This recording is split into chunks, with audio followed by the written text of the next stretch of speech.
Just what do Americans think about General David Petraeus? Most Americans probably would not recognize General David Petraeus if they ran into him on the street, but they may know the name.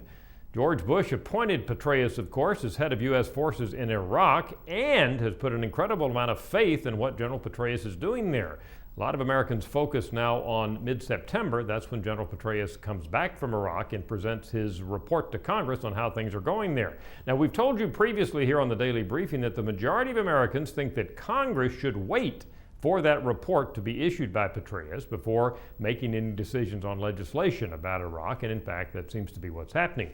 Recently, we did ask Americans their impression of the general straight out using our favorable, unfavorable structure that we use for many politicians. You see the numbers in front of you. About a third of Americans don't know enough about him to have an opinion, but that means Petraeus already has a name ID of about 68%. And of those who do have an opinion, it breaks very strongly, favorable over unfavorable.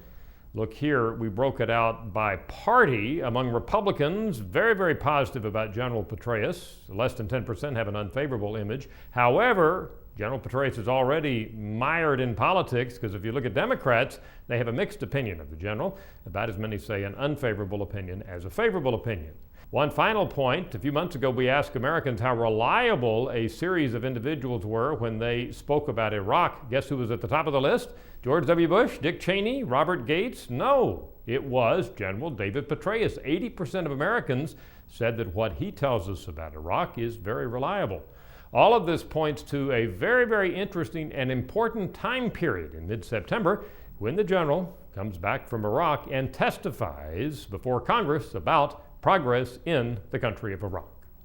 Join us tomorrow on the Daily Briefing. We'll look at something a little different. Americans look at how nutritious lunches are for kids in school today. Could they be a cause of childhood obesity?